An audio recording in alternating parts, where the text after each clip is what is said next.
I think there's not only one developer market, I think there's many different dimensions of a developer's market.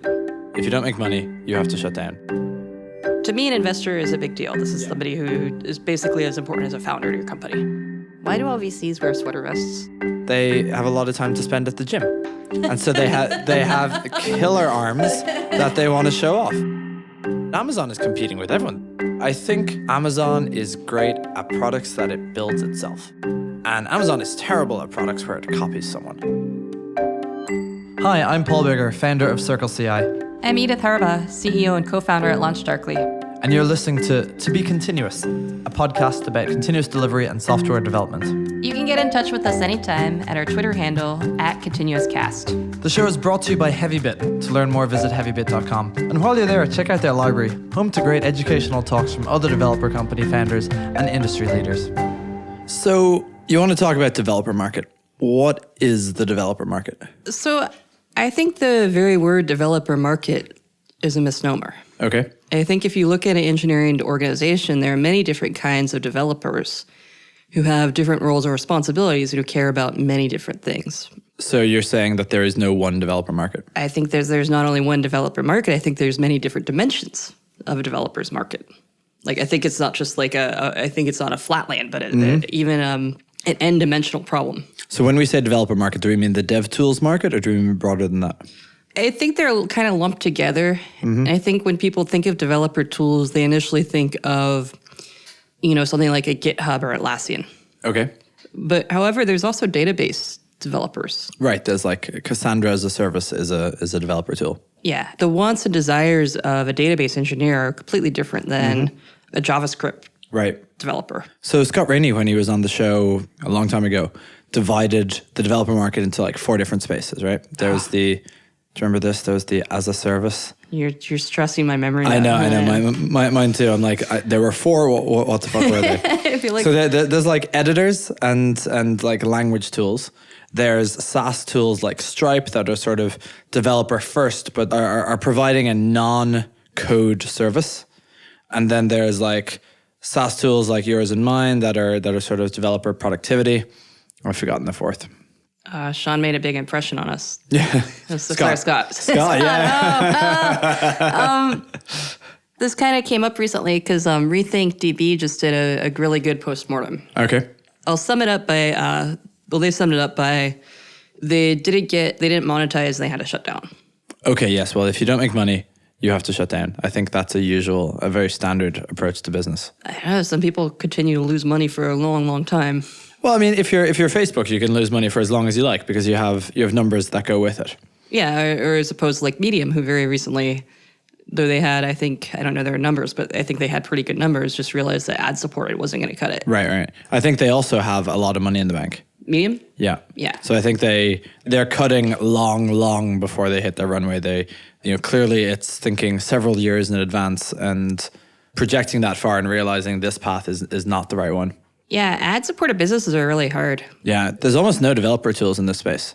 In like the ads to developers, I mean, that could be a viable monetization, ads to a specific niche audience, but no one sells ads to developers.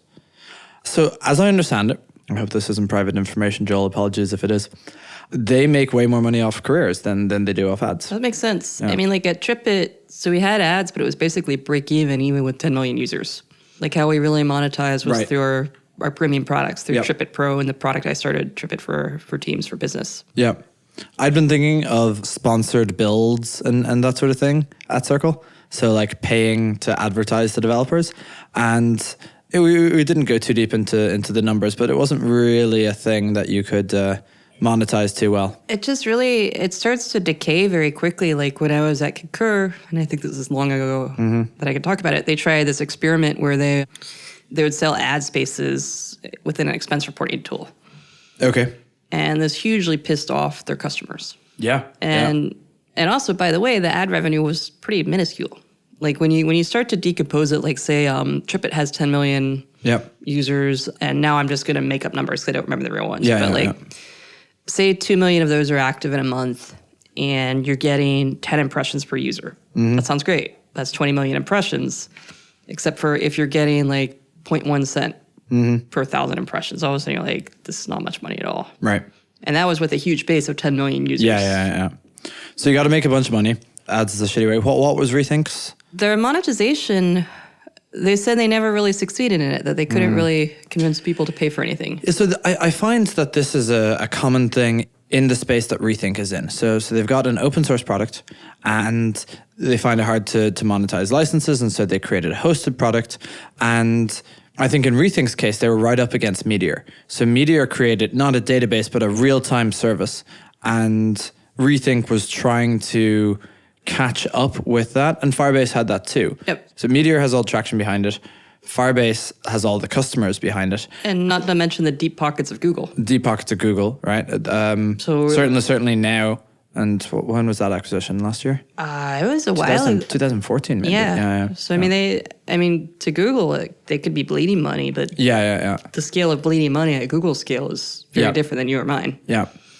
So Rethink has to deal with those two big competitors, and it seems like they were kind of going in all three directions at once. They're building this essentially a better MongoDB, and they were building this the real-time enabler portion of it, and the cloud. And they, I guess, never really hit monetization in any of them. Yeah, I mean, that's what they put in their own postmortem, which was that, they're just spread too thin. Yeah.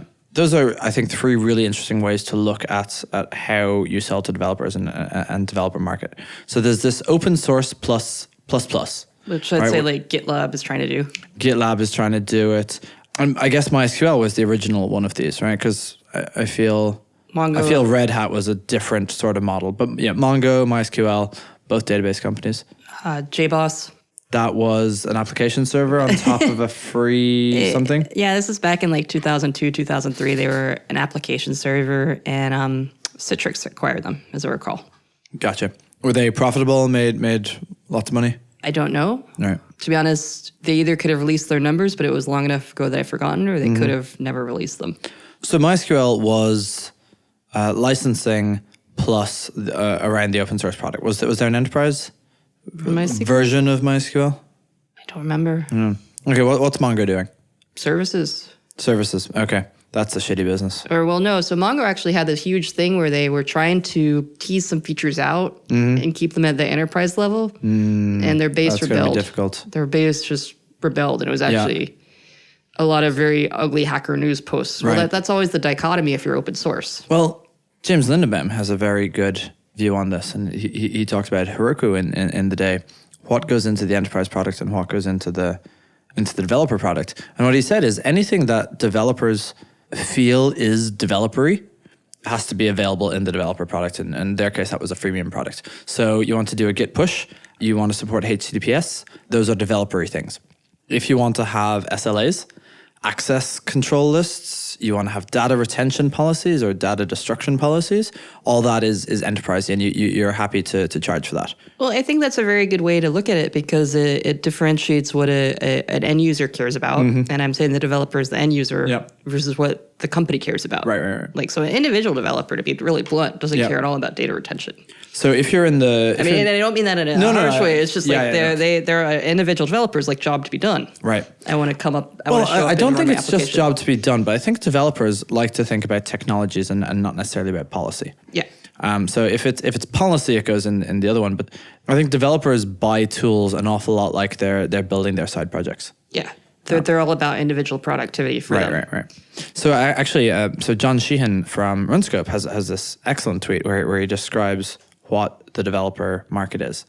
And he says it's a consumer go-to-market with enterprise dollars behind it. I totally agree. And I think where you get lost is where you're building something, and I say lost in that eventually gravity hits. Yeah. And you could have something that many people love, but if you're not monetizing it. Right. So I guess the two ways to fail then at being a developer company is to build something which doesn't or can't have consumer-like adoption, or that can't have enterprise dollars behind it. Yeah, and there's a little bit to go all Greek mythology, like the Scylla and the Charybdis. I don't know that myth. You kind of have to thread this needle of you need to get enough developers to love you that the enterprise will pay money for it. Right, okay, yeah. Because if the enterprise loves it but developers hate you... Yeah. So developers loved RethinkDB. but they didn't use it. They used Mongo. And people hated Mongo. Even like, I guess anyone who really looked at it hated Mongo. It was like it's this marketing machine and the product didn't work that well, and it had all this like random crap in it that I don't know if you saw people dissecting. It logged randomly. So there was like a call to random in the logging. So non-deterministic? Non-deterministic. It was like if rand is less than 0.1. So the idea was that it would log 10% of the time. Yeah. Well, I know why they did that, to be honest. Well, yeah, there's a certain amount of sanity to it. Well, it's funny because logging and features like that are extremely expensive from the supplier side. Yeah. Like you're I keep hearing you talking about how analytics are really expensive, and the only people who make money in analytics are AWS. Well, we haven't actually talked about this on the air, but okay. But like, yes, I mean, like I think analytics are extremely expensive when you look at it. When you think about having to log every single event that's happening and store it somewhere and processing it somewhere, that's expensive. Yeah. And then the other flip side of it is that Google Analytics has completely commoditized this. Like, so the price of Google Analytics is free. Logging in a database is, I feel you should log. I feel a database should log when something goes wrong. Deterministically. Let there be logging. But like getting a non-deterministic log just sounds like the most irritating thing in the world when you're trying to debug something. Yeah, and I mean, I can see why they made that decision though, because it's really expensive. Like, because you're just generating so much content. So I'm not defending them. Yeah, I'm just saying, sure, like, I'm sure the logic of it is like, so my background is content management, and like, if left unchecked, you could generate content. Like, so I would suggest that Rethink did not fail because they logged every message, but they were generally regarded as, what Mongo should have been. Yeah. So a side story about why I feel this way is, so I used to work at a big content management system, and we had an analytics product. The analytics logged such that it would log basically a day worth of content, and it would take roughly 26 hours to process this data. So it was, like one of those laws of physics. Like, they were constantly falling behind. Yeah, wow. And like their customers were getting more and more pissed off at them because like it's getting worse. It's getting worse. Yeah. Like by 2 hours every day. Yeah, by 2 hours every day. So like at some point you're like literally months, and like then people would just basically declare logging bankruptcy. Yeah. And wipe everything out. So like it's just a tough problem about what to retain and what not to retain. Right. So in terms of business model, it sounds to me that I don't remember everything that Slava said in the Rethink blog post, but they clearly didn't hit the licensing around an open source tool. Which is hard. Which is hard. Has anyone done a really good job there? The one example that people hold up is Red Hat. But besides that... they sell consulting around the tool, Yeah, besides that, it's just really difficult. Yeah. And like, so go back to MongoDB, they tried to retain some stuff in their enterprise layer, and the people in the open source community who'd worked on that part were up in arms. Oh, right. I mean, if you got open source people to write it, then obviously. And they're like, well, not even that they'd written that part. Like, basically the thing was, well, we've contributed so much to your free side. Oh, okay, yeah. And then that gets, we've helped you get all this free stuff going. We kind of looked at that as barter. Yeah. Was the contributors' view. Oh, wow. So they're not selling additional services on top of the free product. So the next step you go to is hosted. And I know Mongo didn't go in this direction. So there's Mongo HQ, which is now Compose, and there was Mongo Lab, which I think also has a new name, that actually provided hosting. And I think, does Amazon have a Mongo hosting now? Someone has a Mongo hosting. Amazon's really all about Dynamo these days. Right, that's their NoSQL thing. Yeah. So Rethink could have gone hosting and didn't. What they said, and this is all us kind of secondhand reading the same post, is that by the time they go there, they try to go there, they're just spread too thin. Right. Like they try to do that, but you can only do so much. I think one of the most important things that a startup can do is say no. Like you might have a path. Right. So if you push yourself in three directions, you're kind of fucked. Yeah. And so they were trying to do the real-time stuff as well as So they pushed in three directions. They end up executing maybe 40% at all three. Yeah. Instead of just picking one. Yeah. Of course, that means you have to pick one. And we've talked about this before, like the lack of a decision is a decision. Yeah. Like they said all three of these look like viable paths. Yeah. Which, as we talked through, all three of them could have been a market winner. Yeah. So let's kind of go down all three paths. And the net result was by not making a decision about one. Right. They need to make the decision far earlier. Yeah. But that's tough because you probably within the company, they had people strongly advocating for each of these. Yeah. So I actually interviewed at Rethink. Paul, I love how every story collapses down to like... Yeah. I interviewed a lot of people. So yeah, in just when we were starting Circle, I interviewed at Rethink DB. And back then, so this is before they had their Mongo replacement. And it was the premise of Rethink DB then was a database that ran on SSDs. And every other database ran back then on spinning disks. And there was no sort of like optimization for how it worked. For how SSDs worked. And I think they got out of that. But when I went in to talk to them and I eventually got an offer, was like roughly around the time where I needed to make the decision of, was I going to start Circle CI? And I think I was still in okay, I'm going to work somewhere for a little bit to see if Circle gets legs. And I didn't want to commute to Mountain View. That's a killer commute. Yeah, it really was. And so you went to Looker instead? Lookout. Yeah. Yeah. Yeah, I've made many similar career decisions based on commute. Yep. It's easier now, but I remember, it used to be harder to find a job in the city. Oh, yeah. And so I think people started moving to the city around 2009, 2010. Yeah. People really hadn't started moving up here by certainly when I was doing YC. My 2010. litmus test is I remember I at the time I didn't own a car and I actually had to borrow my friend's car to drive down for an interview in Mountain View. Right. You lived in the city? I lived in the city. Right. And I drove down there and I interviewed and I was like, and they actually made me an offer. It was just a hassle just for the interview. Yeah. And same, I interviewed in Sausalito. Oh, Jesus. Yeah. Sausalito I could kind of justify because it's beautiful and I was you could have a nice brunch overlooking the bay. Yeah, and I could ride my bike. Yeah. Except for when it's rainy and hailing. And when you want to go back uphill. Yeah. But I think people underestimate how big of an issue commute is. Yeah.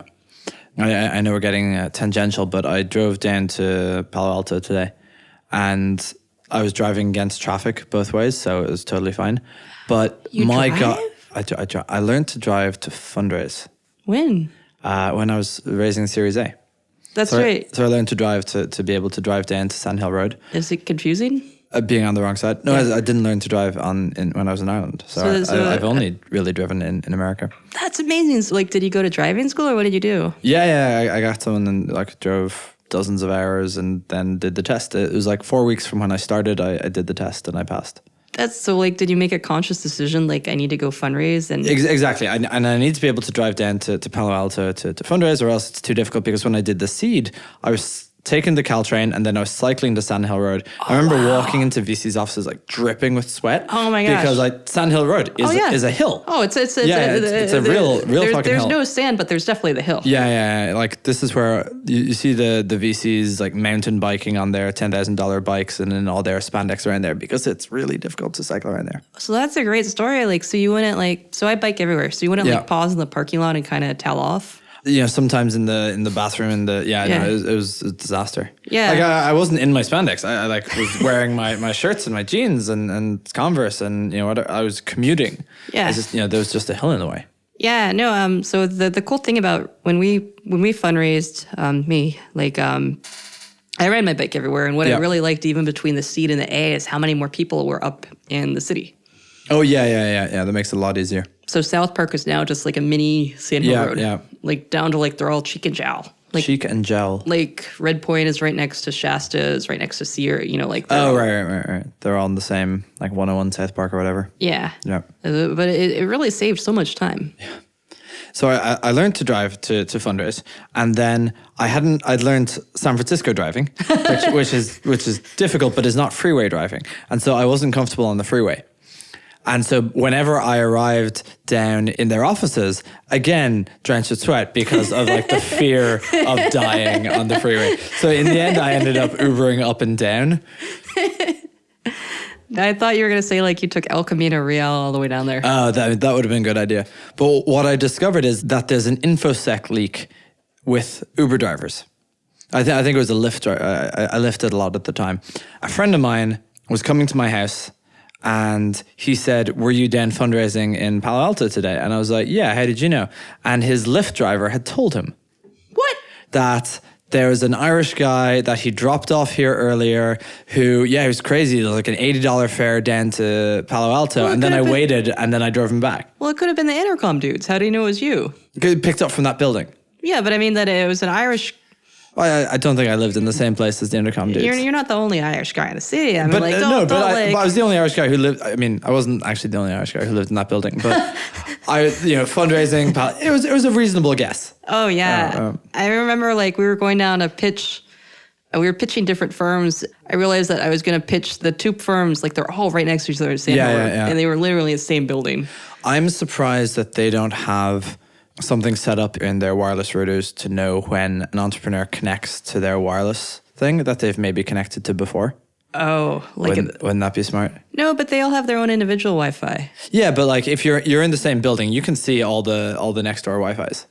Oh, but I don't think you can see that somebody else is has connected. Like say but maybe you connected to what your computer's been connected to before. Your phone's been connected. Can they sniff before. that out? I don't think it. I mean, but if you're in like Red Point and Trinity are in right same place, and Sequoia's in there as well. So like you go to Trinity and you've previously been to Sequoia and you connect to Sequoia's Wi-Fi because your phone automatically connects to it. Well, the nice thing about SoftTech was our seed investor. And they're kind of right on South Park. Yeah. So I always had plausible deniability if somebody saw me around there. I was just like, oh, I'm just visiting. Yeah, okay, nice. And just hoped somebody wouldn't see which offices I was actually going into. Right. Like my deep fear was that I wouldn't be paying attention and I would open the wrong door. Oh, and just walk into the wrong office? Because they're all like... Yeah. Yeah, so I was like, what if I walk into the wrong office? Because like a couple times like I would walk out, I would be unlocking the bike and somebody new would walk by. And yeah. Because I would ride my bike. I feel like people know when you're fundraising anyway. Like, oh, you're having a meeting in the Rosewood. I think you're fundraising. Well, that's a pretty... Yeah. Well, I mean, like, maybe just, I don't know, hanging out. Yeah. Yeah. So you don't believe in innocent meetings with VCs? No, I mean, you need to have those relationship building. In fact, I'm having innocent meetings with VCs right now. Yeah, I mean, like... So fundraising for my new thing, except I'm not fundraising. Yeah. I'm just like starting it off, getting feedback, all that sort of thing. But like inevitably it's the start of a relationship that is going to turn into a fundraising cycle at some point. Yeah, I mean that was the same strategy I followed, and I was like, to me an investor is a big deal. This is somebody who is basically as important as a founder to your company. Yeah, except at seed when they're disposable. I'm joking. No, you're not. No, I mostly am. But you see a lot of people with the party rounds where they're like, where it doesn't matter. They've got 40 or 80 people in their thing. And like, I doubt they would know an investor if they ran into them in the street. Oh, yeah. Like I heard horror stories about, I heard this actually at a conference we went to together. I sat next to a guy and there was this trend about 5 years ago where... For the big party rounds. Yeah. And people were just dumping money. And so he met one of the partners at some event. Yeah. And he's like, hey, like your firm invested in me. Like the guy just like ran away. Because they weren't going to do the follow on, and he didn't want to deal with this guy. And he's like, no, really, like, it's like, remember me, I'm here. Give me more money, please. Yeah, and he said like literally the guy bolted in like. Yeah. So to get back on topic, I think you have to eventually monetize. Like I think you can have really. Yeah, I mean that's how you make a business. Yeah. I think VCs will give you money at some point for promise. Yeah. But eventually that check comes due in terms of what have you done for me lately? Right. I think the most obvious way to monetize is to host it. And I'm surprised really at people who delay this. So like Mongo could have been the Mongo host. RethinkDB could have been the RethinkDB host. Meteor is obviously the Meteor host. Meteor actually is the Meteor host. I think it makes sense for some things and not for others. Like, and then there's like extreme outliers. Like, so our advisor, Sean Burns' company, like I just totally said advertising never worked. Yeah. Advertising is what worked for them. Right. Because they had... This is Flurry? Flurry. Because they had sufficient domination in the mobile market that the economies of scale worked out for them to do mobile advertising. Gotcha. Like, so I said TripIt was 10 million. I don't know their exact numbers because they weren't public, but I think they literally had some huge... Like 10 times that. 100... Well, because they had... Really? Well, no, because they had an SDK Yeah. that app developers installed. Yeah. So like think how many average apps there are on somebody's phone. Yep. And let's just back that out. Say they had... So 0.4. What? The average number of apps that I think most people have is less than 1. I'm being facetious. Yeah. People who actually install apps. Yeah. So just say they had 50% of the overall mobile analytics market. Yeah. And multiply that worldwide. Mm-hmm. And suddenly that's a lot. Yeah, it's a lot of users. That's a lot of users. And that's the scale when you can actually be successful Who with did they advertising. exit to? Yahoo bought them. Yahoo bought them. I'm sure they made good use of them. You know, sometimes I'm not sure if you're sarcastic. So they're Verizon now. Yeah, which is funny because Sean actually started off at Verizon. Oh, really? He's not been there for a while, but Sean is great. His thing is that everybody eventually tries advertising. Right. I guess Rethink didn't try advertising. Maybe they should try it. I'm joking. I think advertising works if you have immense scale. Right. Google makes a ton of money. Facebook so hosting, I think, is this strong model.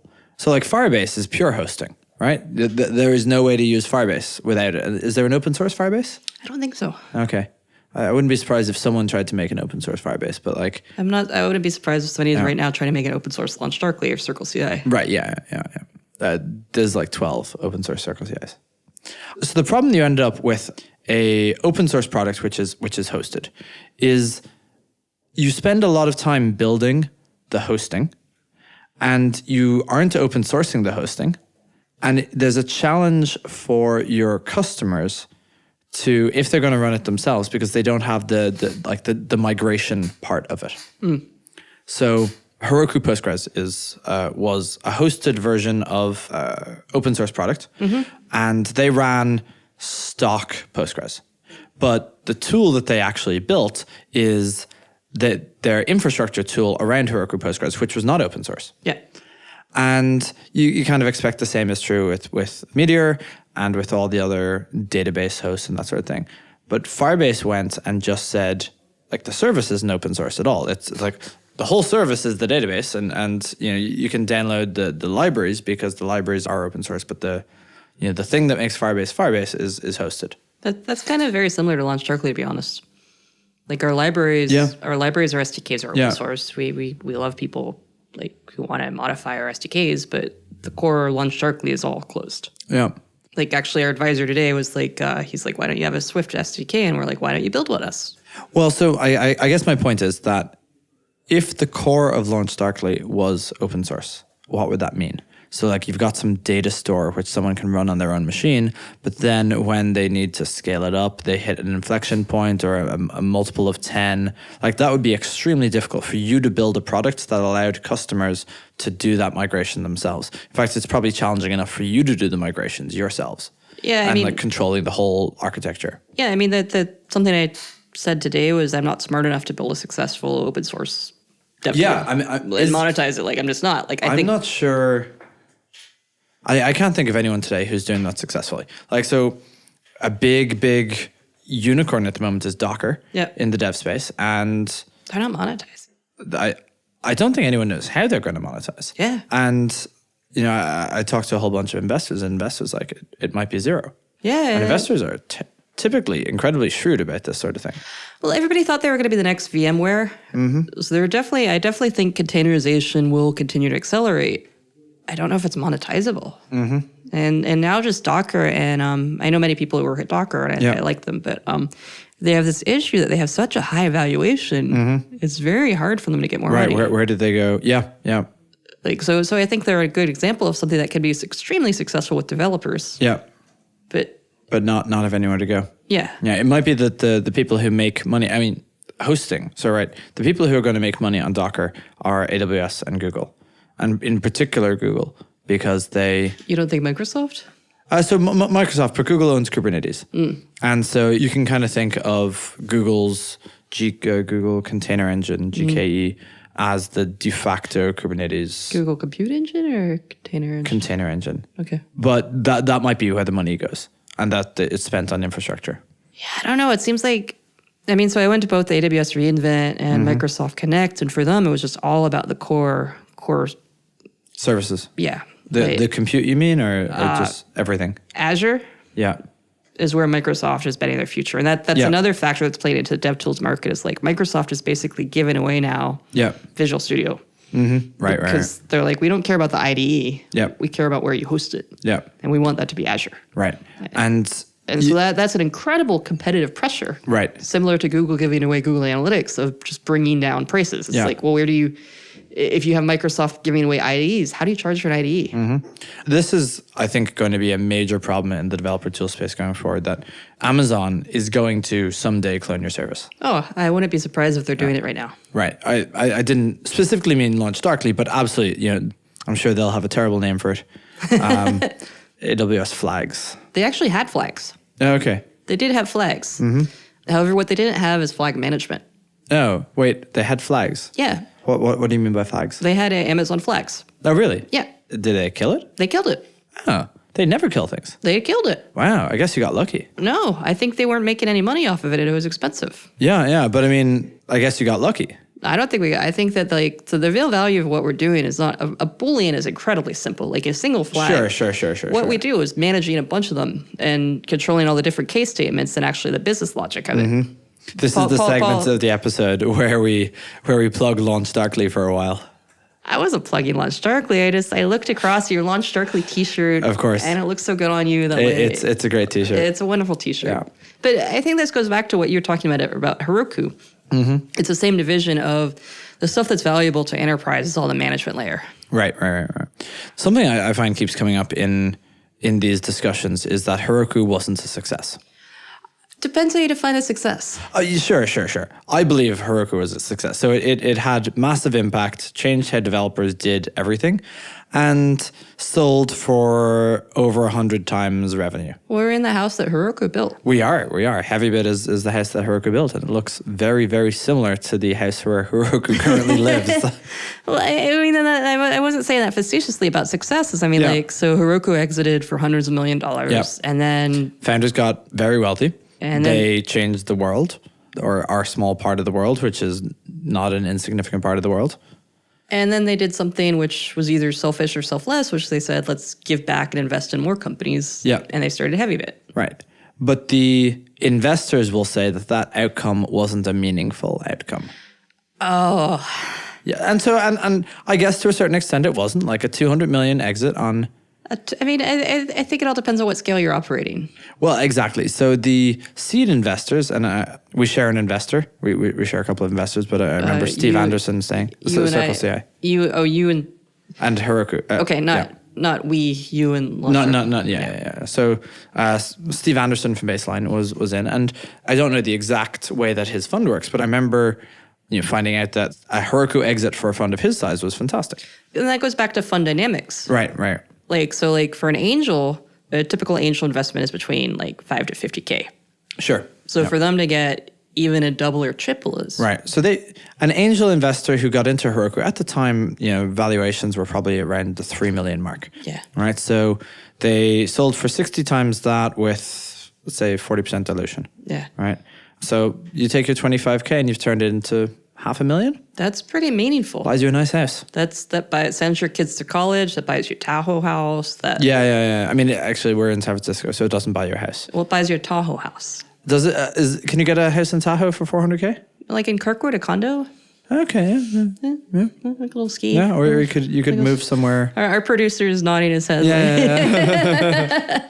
Yeah. Yeah, I mean, in you could buy a Tesla in San Francisco. That gets you a parking spot. Yeah, I think that's it. But I think it's just what you said by meaningful outcome. I think it all depends on the dynamics of what your valuation is at that time. Like, so for Docker at this point, which is probably, I think, valued at over $1 billion. I'm not sure. Last I heard.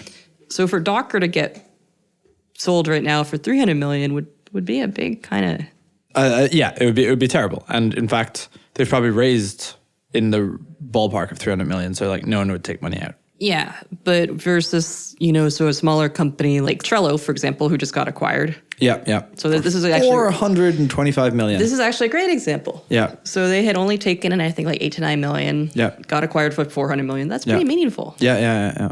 So I think the word meaningful really correlates to how much money had been taken in at what valuation. Right. And when you're talking to people who have $300 million funds. Yep. then Heroku does not look meaningful. They always want to make back a fund's worth on a single investment. And so Heroku, it looks like, and that in the eyes of those developers, they start to think, oh, DevTools is not going to, like, they think Heroku didn't get the value that they created. I think that comes back to money in versus money out and fund dynamics. Yeah. And so you can look at your decision to invest or not invest in a hosting company a little bit as is Amazon going to come and kill this? Where's your defensibility? Where are your network effects? And GitHub is a really good example because GitHub survives, right? GitHub has all the network effects. GitLab is struggling to get anywhere near it. They don't have the same developer love. Right. And I mean, there's some love there, but AWS built their Git hosting thing because I guess they could. And I'm sure it makes meaningful money for them, but it doesn't meaningfully impact GitHub's Git market. I'm not sure it makes meaningful money for them. So, I mean, here's a big company problem. Like, so I was working at a company and I'd started what to me was a huge success. Like I'd grown my business unit from literally zero. Like I started it and I had done the customer discovery. We built the product. I'd gotten it to $1 million in about a year. Yeah. Which to me was huge. Yeah, absolutely. Like a huge success. I was super stoked. So the rest of the company, they're like, it's not big enough to be meaningful. Yeah. Like your total addressable market is probably going to be like 15 million. And at the time, I didn't really like that at all. But now looking back, it's like that company was absolutely right. Yeah. So they wouldn't invest anymore in my product line, and it was hard because and that's why you really have to match not only developer traction, enterprise love, but also total addressable market. Right. Which I hated in the past, but now I get. So I think that's true for most.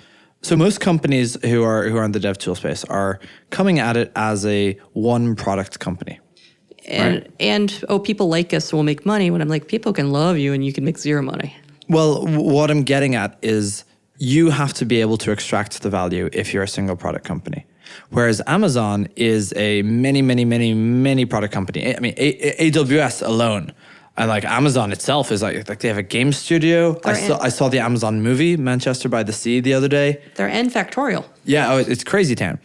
So when Amazon or when AWS makes a product, their driver is, does it drive usage of their other products? Well, so they don't necessarily care about making money on that product itself or even having a positive gross margin. Well, that's why I mean that Google Analytics has killed the rest of the market because Google Analytics cares about driving revenue for Google AdWords. Right. Yeah. So when their price is zero, you're literally making... Yeah. But if it makes people buy more AdWords... Yeah. That's the same with Microsoft and IDEs, where they're giving away Visual Studios. They're like, if this is driving Azure, because we're making it very easy for you to build and then deploy on Azure, that's what we care about. So how do you build a company in a space where Amazon is just going to eat you? Well, Amazon can't eat everything. It can eat anyone who gets successful enough for them to eat. And no, that's not true. So I have an opinion on Amazon products. Have I shared this with you? I think I've avoided saying it on the podcast, but I'm cool with it. If you're cool with it, go ahead. I'm never going to make you do anything. I think Amazon is great at products that it builds itself. Yes, I totally agree. Lambda. Yep. Wonderful. Alexa. Amazing. EC2. Yeah. Right, they built that. And Amazon is terrible at products where it copies someone. Oh, yeah. And I don't even know how they go about copying it, but I guess they take a PM, they say copy that, and then it gets built. Well, and then so I've been in markets before, like so TripIt had many copycats, and they would copy we've talked about, they would copy our mistakes. Yeah. They would copy our false starts. They would copy like the things that we were ashamed of. So in the developer market, we talked about the fact that it's consumerization. It has consumer adoption, and that means that it has to have that consumer level innovation. If you're not innovating in the developer tool space, you probably haven't got a really good product. Or you probably can't own the market if you're not the innovator in the space. And even beyond that, I think to go back to Amazon, if it assumes that you're on AWS to use this tool, there are a lot of people that for various reasons do not want to be on AWS. I think there's a lot more people who have to be on AWS. It's surprising. So like Walmart as a policy will not use any AWS tools. So this gets interesting because Walmart and people like Barnes and Nobles and Target, people who Amazon is competing with them in some way. Yep. But Amazon is competing with everyone. They've got a game studio. They've got a movie studio. They're making TV shows. They're competing with Apple. Do they have a CI tool? They have a CI tool. Well, what's it called? I don't know. You shouldn't even look it up. I won't mention it again. Yeah, I think they've tried 3 times to build a CI tool, and I know it doesn't. Well, so actually, this is my point, that they copy actual innovation and it doesn't really end up anywhere. Well, so you go back to like, of course, Amazon is going to eat everybody, but I completely disagree. I think if you're doing something that's sufficiently undifferentiated. So in the open source space, if you're building an open source product and it's easy to host, Amazon will eventually host it. Yeah. Yeah. But if you're building something that has some level of delight. Mm-hmm. Yeah. Like pleasure in using. Right. Like people like using Circle. So this is interesting because I think there's the infrastructure market, and you were talking earlier about the developer market is split up, right? So if you're hosting Cassandra, it doesn't matter whether Amazon's doing it or whoever else is doing it. And in fact, that's what you're trying to obscure with hosting. Right. Like, you don't so care. Amazon has Cassandra now. Yep. And it has Kafka. Yep. And They've come out. Amazon is the infrastructure company, and they will continually be the infrastructure company. Which they're and if brilliant you're at. trying to build an infrastructure startup, Amazon may kill you.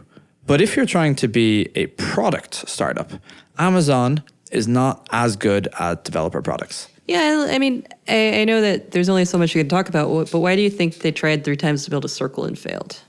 Well, I mean, they launched this thing that only works with like Java. So developers have a consumer mindset. That means they like products with good UX that have good usability. If it feels like Dropbox, you're probably on the right track.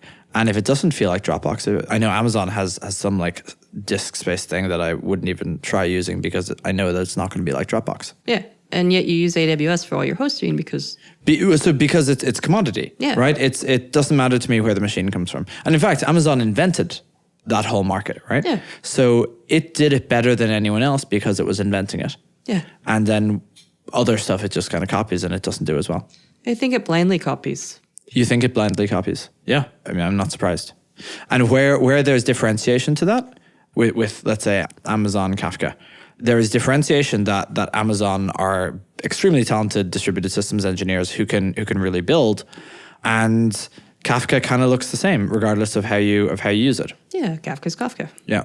I thought of a bunch of puns, but I just kind of like sucked them all back in. Okay, so going back to Rethink TV. So we talked about hosting, and we talked about the business model around the open source thing. What was the third one they tried? Real time. Real time. Okay, so they tried a new product direction as a Hail Mary, I guess. It was unclear from my read, like what order they were trying them in. They just said that they tried all these. Right. Like they said the inability to monetize was more of a symptom of a disease. More symptom of a disease. Well, they said, people said we shut down because we failed to monetize. Yeah. And it's like, well, that's the symptom. What was the disease? That they tried all these different things and none of them worked. Gotcha. Okay.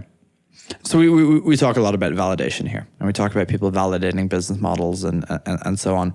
I think it is difficult to approach a developer market without knowing in advance what your monetization is going to be. I completely agree. Having had people we both know, like companies recently, founder or shut down, they were the ones who thought, I will build something cool. Yep. And then magic will happen. And magic will happen, right. And I will go even further because I just gave advice to a friend in a totally different market. It's in sales automation. Oh, and it was so painful because I talked to him about 6 months ago, and he had salespeople, he had engineers. I talked about this in a podcast, and he had no marketing and no product manager. Oh, of course. Yeah. And my advice to him back then was, maybe think about doing some marketing. And he'd said a classic thing, which is, oh, we'll worry about that later. Right. And now it's 6 months later, and he's like, well... And he hired a marketer? No, he's running out of money. Of course he is. He's running out of money, and he's like, we have a product that we have some early pilots, but no meaningful revenue. Yep. So you can't go out and raise on the back of revenue. Yep. We need to get money in so that we can try marketing campaigns. Oh my God, it hurts. It hurts, and it hurts so bad because, so this is not a developer tool, totally different space. Yeah. So he's like, we don't have any proven marketing channels. We have a couple pilots that are doing decently well, but no significant money. And that's when I really crystallized that I think you have to do sales, marketing, and product, not in serial, but in parallel. That's right, yeah. You should always be trying those together. Did you see Brad Feld's essay recently? No. So it's called The Three Machines. Oh. And the three machines are the customer machine, the product machine, and the company machine. I totally agree. Yeah. You should constantly be kind of, hey, does a sales motion work? Yeah. Does it work with our marketing motion? Does it work with our product? Yeah. And kind of making fine-tuned corrections. Yep. Like I was putting together a talk I want to give at Heavybit on category creation. Mm-hmm. And originally I had it broken up to, like, so I was talking about how I gotten businesses over $1 million. I originally broken up to, well, we built the product, then we did marketing, then we did this. And I'm like, no. Yeah, that's right. You did it all at once. You have to. Yeah. So my new thing that I'm starting at the moment, like I've built almost nothing. I have a shitty little prototype. As well you should. And I'm spending significant time at the moment thinking about my go-to-market. As you because should. the go-to-market completely affects what we build first. Oh, yeah. Or like which version of it, which iteration of it. It's a huge product that we're looking to build, or a huge platform or whatever. And we need to pick a subset of that. We need to reduce scope to something that gets us a proof point, that de-risks a certain part of the product or of the market, or essentially how we make money, whether we're going to be a big business. And it really matters which one we did. And if we just like sat and built, we'd be completely fucked. And the temptation, and there's a lot of companies who sit and build and somehow get away with it. Give me an example. So Meteor, Slack, it's not exactly the same, right? You never end up in the same situation as those people. So like, Slack is successful founder, like big successful founder who was able to raise a lot of money, and they had the time to wait on the basis of the thesis of like, it's going to be this beautiful product that people love. Generally, as a first-time founder, you are not in that situation. Spontaneous combustion does not happen. Right. Spontaneous combustion rarely happens as it is. And when it does, it's usually something very special about it that you can't see. Yeah, or some combination of factors that might be completely temporal. Yeah, Like, exactly. Like you can't make a Snapchat right now. That's right, yeah. So another friend I thought was really smart, I saw him, it pained me, this one also. So 2-person company. Mm-hmm. I talked to them about 6 months ago. They had 2 very promising early pilots, paying pilots. Okay. For like tens of thousands of dollars. Mm-hmm. And my advice to them back then was like, go raise immediately. Yes, that sounds like excellent advice. And I saw them 6 months later and I said, how's it going? And they were like, we should have taken your advice. Oh, no. They had not been able to get anybody else. Pilots. Oh, wow. And now it's 6 months later. Yeah, they can't raise their... And the smart thing... thing... So what was it, a dead end? Like, was it a product dead end that they just happened to sell 2 of? They don't know. So the smart thing they did is they said, we're going to stop building. Yeah. They pulled both of them. So they said, 2 of them, yeah. And they said, we were going to go out and try to sell this. Great. And we were going to figure out if we have a sellable product. Yeah. Because if we don't, maybe these 2 were just... We're flukes. We're flukes. We're friends who are doing us a favor. Yeah. That's a disaster. Yeah. That you could be taken down the wrong road by... Yeah. And the part that pained me was that both these pained me because my advice had been raise immediately on the promise of these 2 paying pilots. Yeah. And now they can't. Yeah. Because 6 months have happened now and they can't. And my other friend, the one who said... Is this a developer tool? It was something around develop. Yeah. Okay, yeah. And the other one, the sales automation, he's like, we need some money to go get some marketing campaigns going, but we're running out of money. So we've talked a bit about Rethink but for the overall developer space, you said at the start, there's selling to developers, right? And then there's like selling developer tools, and then there's selling infrastructure. And it's interesting that they very often have different metrics around them and what it means for success. So if you're in a SaaS company at the moment, and many developer tools companies are SaaS, to raise a good Series A is 100 to 250K MRR is the expectation.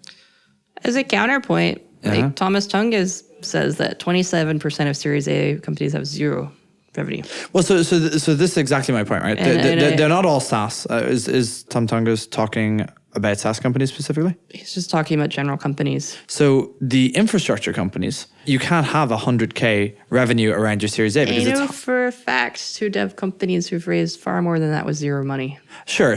And not every company is built the same, depending on the founders, depending on the market. There's a lot of things. Like that raised significant money with 0, but it was basically similar to Docker that people were betting on the total addressable market. Right.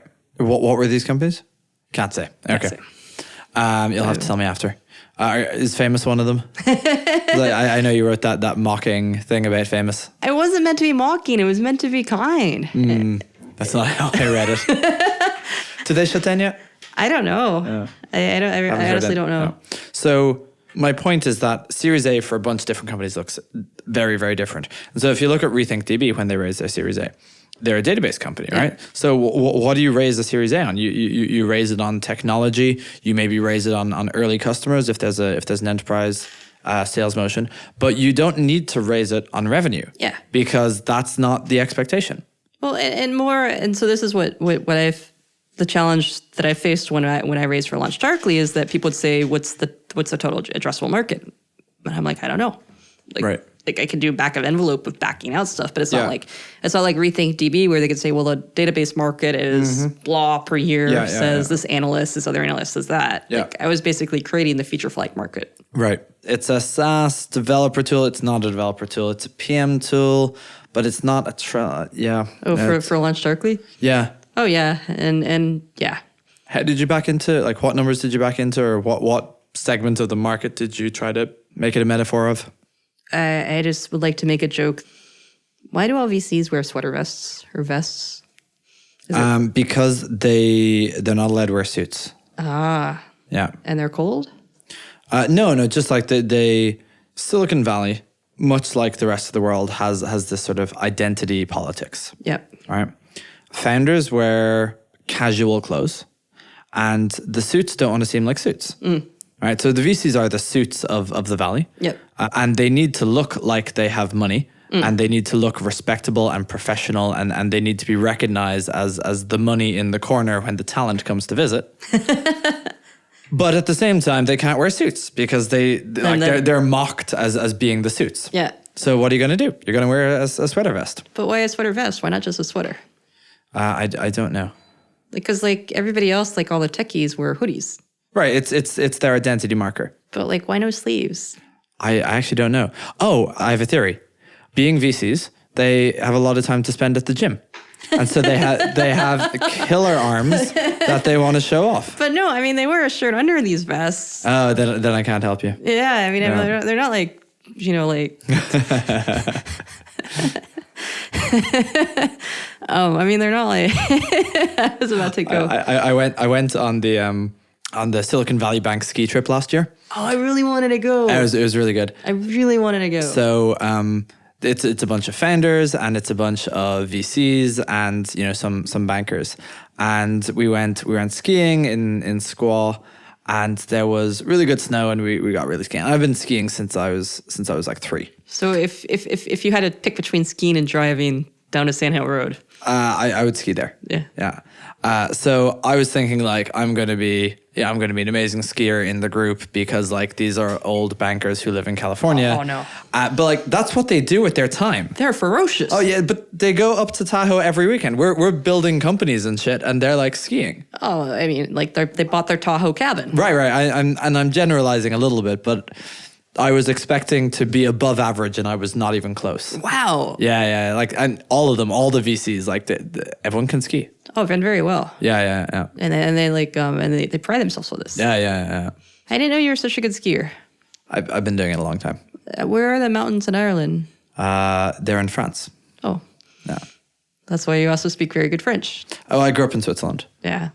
So I was skiing young, and then I lived in New York, and so skied there. And so why do you have an Irish accent then? Because I grew up in Ireland. But I thought you said just... No, I grew up in lots of places, including Ireland. There's a lot of growing up. Yeah. I'm a mediocre skier because I grew up in Virginia, and the biggest mountains were in Pennsylvania, which were not really mountains at all. Right.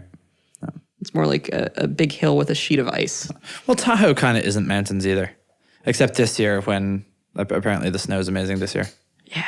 But when the first few times I went skiing in Tahoe was during the drought, and like that wasn't snow. That was misleading. Yeah. Okay, so Tahoe's better than that, is what you're saying. Yeah, Tahoe in a good year is quite good. I'll have to try Tahoe this year. Yeah, it's funny. So maybe that's where all the vests come over as thirst. Oh, right. Well, there is this sort of North Face culture going on here, so maybe it's related to that. Well, it is funny now that I think about it. Like the cult uniform for a founder is a hoodie. Yeah. And a VC, it's not a hoodie. It's. I mean, yeah, but they're dressing for their uniforms. Yeah. Like we are. I don't know. I kind of, I don't. You need to get like a hoodie dress. Like a dress with a hood on. You wear a dress like all the time. Every day. Yeah.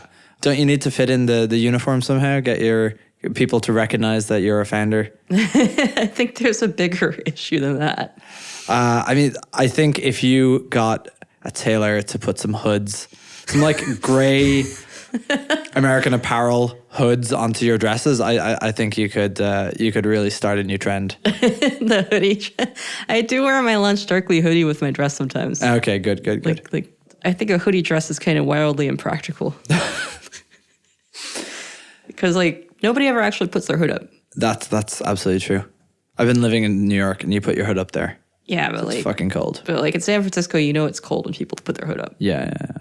Almost never. Almost never. Yeah. Occasionally, you'll see somebody like, whoa. It must be cold out. Yeah. My favorite hoodies were Takipi because they actually had like... Oh, they had the ears in them or something? Yeah. They had a monster logo thing going on. Yeah, it's pretty... Do they have tails?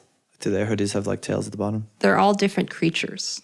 Every hoodie is a different creature? So they got a creature for each person who got an individual hoodie. Oh, wow. I don't know if they That's VC money well spent. I think it's well spent if it makes people feel loyal to the company. No, I actually totally agree. That they're part of something bigger. A friend, Sean Lynch, referred to some startups as venture-backed social clubs. Tell me more. It's just that, like, when you're building a startup, some people build venture-backed social clubs, a place for their friends to hang on VC dime. Yeah, it's funny. So we raised our A, and it felt really good. But like I said, it just kind of raises the stakes. Yeah. Like, I think a lot of people, when they think of, I want to take my developer tool and I want to build it out, they're doing it because it's kind of like the thing to do. Right, the overlap between tech and startup is like super high at the moment. Yep. Hacker News is where we all hang, and this is like 50% startup, 50% tech. And so you've got a nice like product idea or whatever, and so you think that the startup trajectory is the one for you. And it's funny. I talked to a friend who I won't name, and he was really impressed by us. He said, "You actually care about making money?" And I said, "Of course. My employees, my teammates, they want to feed their families. Yeah. Like they got kids. Yeah. Like you can only eat VC money for so long. Yeah, and our customers, like, they want us to stay in business. Yeah. Like I don't see it as a bad thing to make money. Yeah. Because only in the consumer space. Tell me what? The delaying making money until much later is really only kind of happens in the consumer space. Yeah, I mean, I think the primary responsibility of a CEO is to make sure there's money in the bank. Yeah. Like, because it does nobody good. Like for the Rethink DB, like their customers are all pissed off at them. Yeah. Because they... Well, there's a movement around Rethink DB, the open source product now. Yeah. And the same happened with Cyanogen. I guess that's not a developer tools market. Yeah, and even like we interviewed somebody the other day who'd worked at a company whose entire focus was going public. Okay. And then for various reasons, they could not go public. And he said like the company morale just disintegrated. Wow. Was it because of revenue? There were very legal issues which made it was impossible for them to go public. Wow. But like that had been their entire North Star is let's go public. Holy shit, yeah. I mean, if the values of your company suddenly gets decimated like that. Yeah, versus like, so Josh Stein is our investor, and he was in Box, and like, they went public, and then like the real work begins. Yeah. Like it's a step in the journey. It's an event, but it's not. They call it an initial public offering. Yeah, it's not the end of the story. Right. And the same for us with our seed and our A. It was just like it was an exciting moment because it meant that we could begin a new chapter. Yeah. But it wasn't the end of the book. Well, this is one of the challenges that faces, let's say, naive founders, which I think is almost everyone who gets into the game. The game never stops. No. So people talk about exits, right? And there's no such thing as an exit because you're exiting to someone who has expectations. Oh, yeah. Right. And if you IPO, you're exiting to people who expect you to grow more than 30% a year. Yeah. If you're exiting to a strategic investor, the exit money is connected to golden handcuffs that expects you to hit growth targets or integration targets or whatever it is you have. And you now have new tools at your disposal, their distribution channels, to help you get there. And then if you're not exiting, then it doesn't matter what you did last year. It's what have you done for me lately? Yeah. It's Okay, great. You doubled last year, doubled this year, double the next year, double until the end of time. Yeah, like lily pads in a pond. Yeah. It's funny. So along that vein, like you read that Fabric just got acquired by Google. Yeah, that was interesting. So Fabric got acquired from Twitter. Yeah. Yeah. By Firebase. Yeah. The connection is I wonder whether it was just basically an acqui-hire. My impression was that Fabric wasn't really making any money for them. If I had to guess. Which I will, because I have no information. I have no inside information either. I'm just So, I mean, Twitter had to get rid of it, basically. Well, it was a distraction. This goes back to what we were talking about earlier about meaningful. Yeah. Like they're trying to focus on tweeting. I've heard many people suggest that it is not that they are focusing, but that they have no idea what they're doing. And so like they're flailing around in all sorts of directions, and people are ascribing some whatever strategy they think is associated to it, to like the meanderings of a madman. As a blind man. Yeah, exactly. Yeah. Actually, blind people have a very good sense of direction. Okay.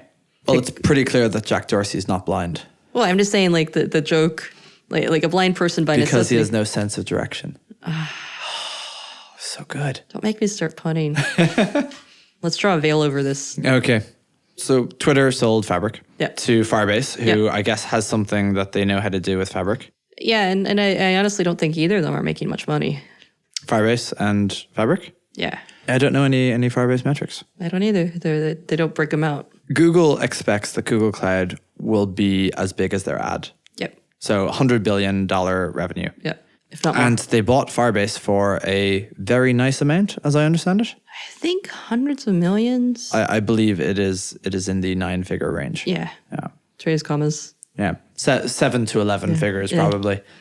So so they care about it. And so I would say that it doesn't necessarily need to make money by itself, but it's driving underlying business. And we keep coming back to the same thing. Right. So we don't know which it is, but like it's certainly making Google money. Yeah. And it may not be making Google money by a line item on Firebase, although I wouldn't be surprised if it does, but it's making Google money in the line item in the cloud business. Well, it's basically, so at TripIt, we looked at all our free users as a marketing expense. Mm-hmm. Like we would get in free users and a certain amount of them would monetize onto our premium products. Yeah. I think that I keep saying the same thing. I think Microsoft and Amazon are looking at these dev products as similar, that they're getting people in the door on their platform and then using the underlying. And then they're just selling infrastructure. Yeah. Right. So they're basically using them as a freemium model. Well, it's interesting because you can't get away from the fact that physical computers exist. What I'm getting at is software is free, right? This is kind of the point. It replicates for free and the hardware does not. And so you can always give away software for free, but there's a unit cost to selling hardware. And so when you're selling computation, if your business is marking up computation because of the software, someone can make the same software. Well, you could argue that all Heroku was doing was... Well, of course it is. And that's... It was making it easier to use AWS. Right. And then they were marking it up by like 8 times. Yeah. And AWS had 3 different product offerings that tried to kill Heroku, or that tried to be their Heroku one. And they probably eventually hit it with Lambda. Yep. Which will probably be a very big business for them. I think Lambda is huge. That's funny because I heard the opposite. I heard customers of ours who are already gone like whole in on it.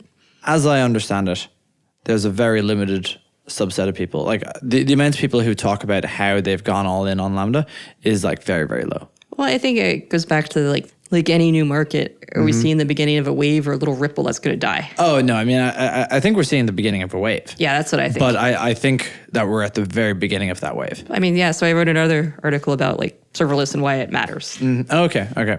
Serverless is interesting. So serverless, the company? No, I just meant the concept of... No, but I think...